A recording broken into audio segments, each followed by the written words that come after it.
So I stopped doing vlogs for a while because, first of all, I needed to address my mental health because there's so much, and I would much rather be just leaving things alone and sinking into my fantasy world in one of my books and just be done. Unfortunately, I live in the real world and I have to care about what happens here. I have to care about the people and I have to care about what could possibly happen, right? To the earth, to the government, to all of the people. And and I care about all of them, right? Even the people that don't agree with me, I care about. But it gets very frustrating when I don't see that same care in other people for people who don't agree with them, right? Demonizing, making them inhuman so that it's just very easy to dismiss them.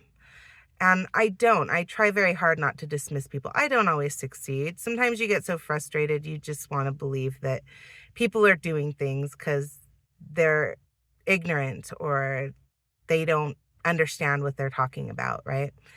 And I suppose the second part, I I do believe a lot of the time, right? When I was working for the Department of Workforce Services in Utah, and I worked with the women in poverty who were on federal financial aid, and I had to help them find work and get ready for work. I would always hear people say, well, people on welfare are just using the system. We might as well, we should make there be work requirements. And whenever I'd hear that, I would have to kindly say, yes, I think work requirements for receiving government assistance is a good idea.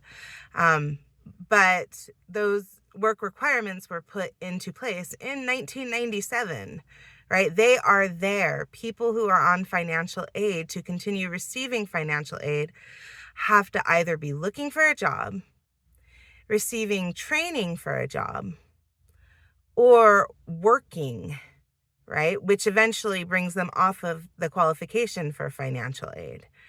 And so they have to be doing 30 hours a week of some kind of engagement in job finding activities. And people just like to dismiss that, oh, it's not perfect. None of it's perfect. But these things are already in place. They're already in place. They have been in place, right? And it gets frustrating right now. So today, Michael and I, we're going to go down and have lunch with his family, which is going to be great. And then we are going to go down to the Capitol to hold signs because they just passed House Bill 300, right? And that is to take away, or did they pass it? They're voting on it. You know what?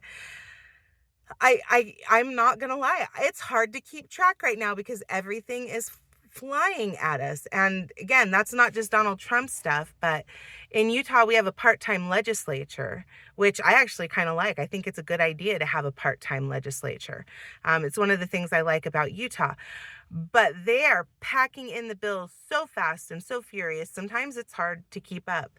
I do know that HB 300 is on the table. And what HB 300 does is it removes the ability for people to vote by mail.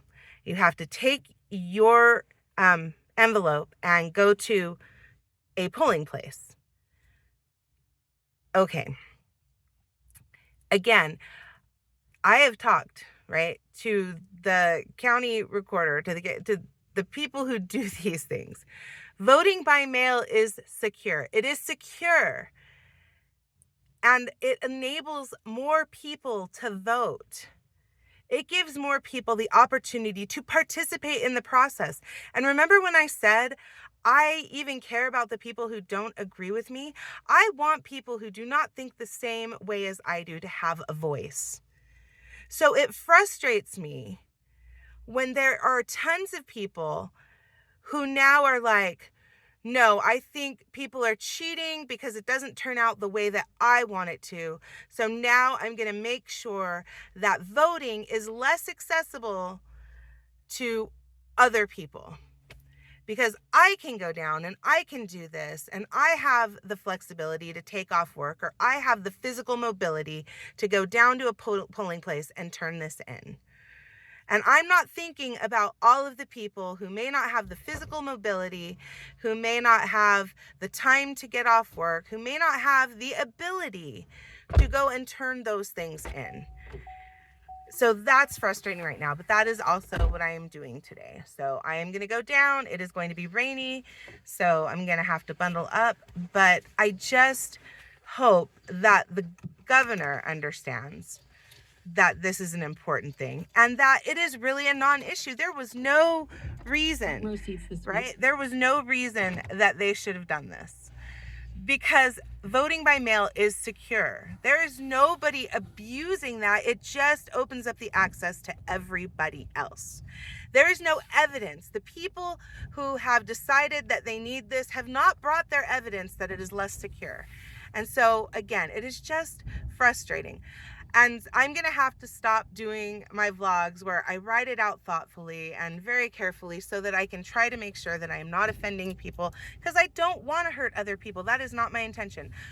But if I'm going to get through this, it's going to have to be drops like this where I just go off of what's on my mind and say it. And I'm going to say it. So